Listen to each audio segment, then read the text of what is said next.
Quiet streets, locked doors, hidden secrets. In Maybrook, nothing and no one is what it seems.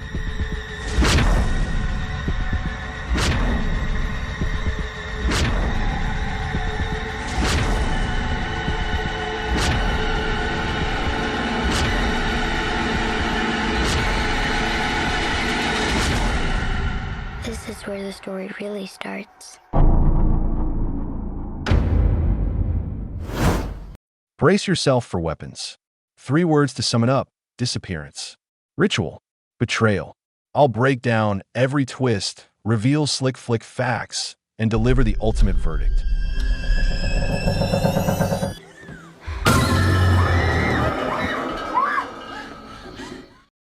It's 2:17 a.m. in the quiet town of Maybrook, Pennsylvania.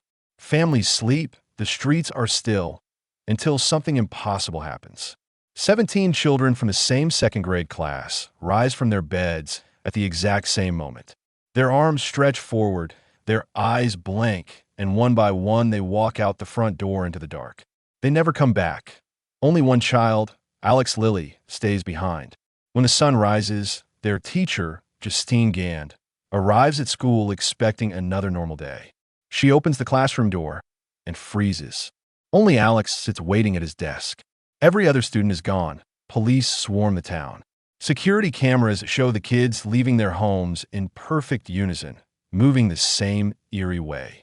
No strangers, no vehicles, no trace, just vanished. Alex can't explain it. Neither can Justine. Weeks pass. The school shuts down as Maybrook tears itself apart looking for answers. When classes finally reopen, grief turns to rage. At a town meeting, parents accuse Justine of saying or doing something to make the kids leave. The truth is that I want to answer just as bad as all of you. Okay, now that kind of thing is very much. That's enough. Everybody needs to give us some space, please. Her life collapses. She drinks, hides, jumps at every sound. One night her phone rings. A distorted voice warns her to watch her back. Moments later, loud knocks shake her door. No one's there. The next morning, she finds the word which spray-painted across her car. The paint won't come off. Marcus puts her on leave, forbids her from contacting Alex. Justine, the scene last night was just proof that we have a lot of emotional parents here. Desperate, she files a police report. At the station, she runs into Paul Morgan, her ex, now a cop. Later that night, they meet again at a bar, share too many drinks, and end up back together. The next day, Justine tries to follow up on the missing kids case. Frustrated by the lack of progress, she tails Alex home and sees something deeply wrong. Newspaper covering the windows, his parents sitting rigid and still on the couch. She calls Marcus, but he scolds her for spying. Later, Paul's wife Donna finds out about the affair. In a grocery store aisle, she dumps a bottle of alcohol over Justine's head. Everyone watches. That night, Justine dreams of her classroom filled with lifeless students. Alex lifts his head, his face painted like a clown. The next day, she checks on Alex again. Alex, I want to make sure that everything's all right. Don't follow me!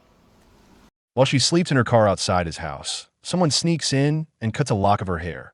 Meanwhile, we meet Archer Rat, father of one of the missing kids, Matthew. He replays ring footage of his son walking into the night over and over, arms out, face blank. He's obsessed, sleeping in Matthew's room, refusing to move on. He was one of the loudest accusing Justine at the meeting. He's also the one who spray-painted witch on her car. One night, Archer dreams of his son again, follows him through the woods, and ends up back home. In the sky, a massive weapon appears, carved with the number 217. When he finds Matthew asleep in bed, the boy's face morphs into the red-haired woman from Justine's nightmares. Archer wakes, screaming that he starts hunting for patterns. Using a map, he draws lines showing the direction each child walked. Every path points to one place, Alex Lilly's house. His investigation is interrupted when he runs into Justine at a gas station. They argue until Principal Marcus suddenly appears. Marcus? You and I are gonna have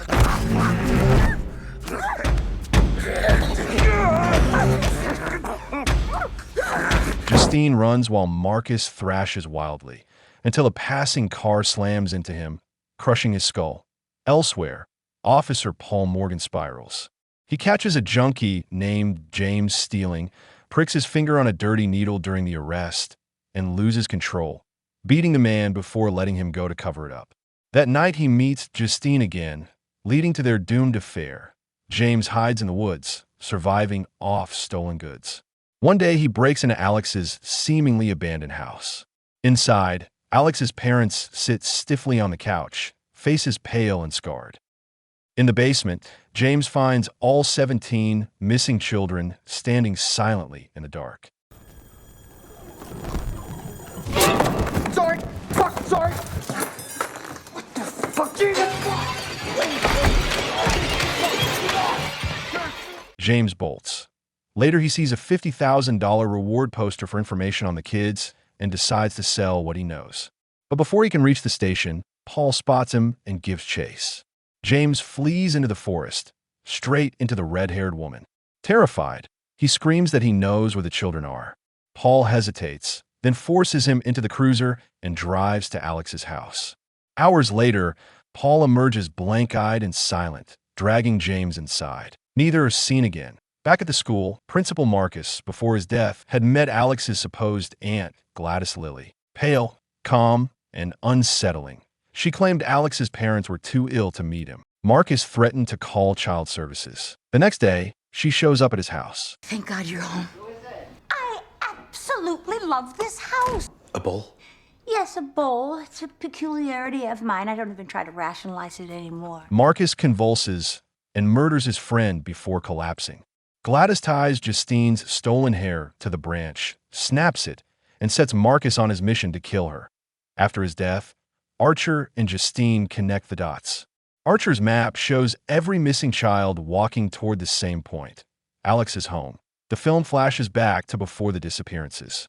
Alex is lonely, bullied, and often stays late after school. His parents are kind but distant until Aunt Gladys moves in, pale and frail, carrying a small twisted tree and a red wig. That night, Alex peeks into her room and sees her whispering to the tree. The next day, his parents stop responding normally. Mom? Dad? Where were you? Dad! Gladys tells Alex she's sick and needs his help. To heal her, he must bring something personal from each of his classmates. Desperate to save his parents, he steals name tags from their cubbies. That night, Gladys burns them in a ritual.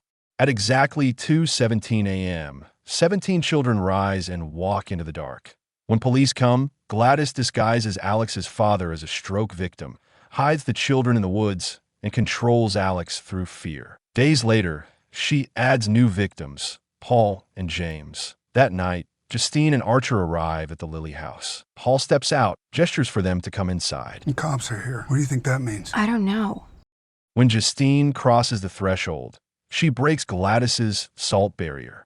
Paul and James attack, moving like puppets. Justine fights back. Archer battles James, crashing into the basement, and finds the missing children standing in rows.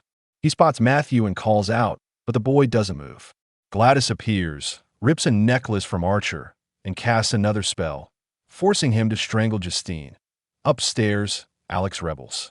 He cuts his hand, smears blood on one of Gladys's branches, and ties a strand of Justine's hair to it. Then he snaps it. Instantly, the children awaken. Their eyes lock on Gladys.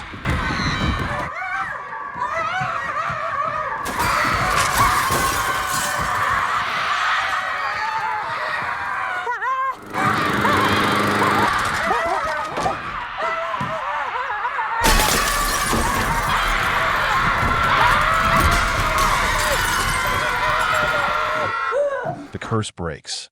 Archer releases Justine.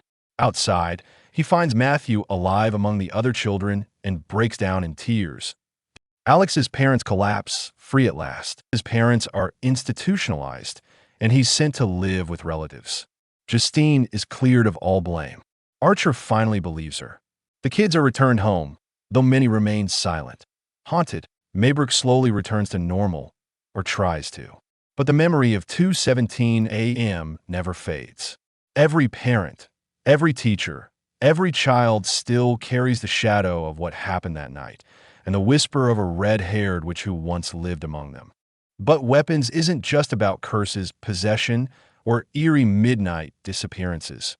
Beneath the horror lies a sharper reflection of guilt, grief, and control. It's a story about how trauma echoes through small towns that refuse to heal, where superstition replaces truth and pain becomes inherited like a family heirloom. Each character, from Justine to Archer to Alex, is trapped in their own weaponized form of guilt, turned against themselves by fear they can't name. The real terror isn't the witch or her rituals, but what happens when communities create their own monsters to explain the things they can't face. Seen through that lens, Weapons becomes more than a supernatural thriller. It's a fable about responsibility, hysteria, and the quiet horror of looking away until it's too late. But Weapons isn't just about violence and mystery. Beneath the blood and headlines lies a haunting reflection on how tragedy ripples through ordinary lives and how guilt, grief, and obsession can turn everyday people into something unrecognizable. On the Flick verdict scale, this is a must-watch. Flick favorites would absolutely recommend seeing it in theaters, popcorn in hand, bracing for every jump scare and jaw-dropping twist. A haunting, layered mystery where grief meets the supernatural. If you like your horror smart, slow-burning, and laced with dread, Weapons cuts deep. Flick fact: weapons in the film aren't just physical. They're psychological, digital, and emotional. Cregger said the title represents how people weaponize fear, love, and even memory. Bottom line, Weapons isn't just about disappearing kids. It's about fear, secrets, and the lies that can kill. In Maybrook, the deadliest weapons aren't branches. They're guilt and betrayal that if you survive this recap, smash that like, subscribe, and tell me in the comments. What would you do if you were trapped in Maybrook?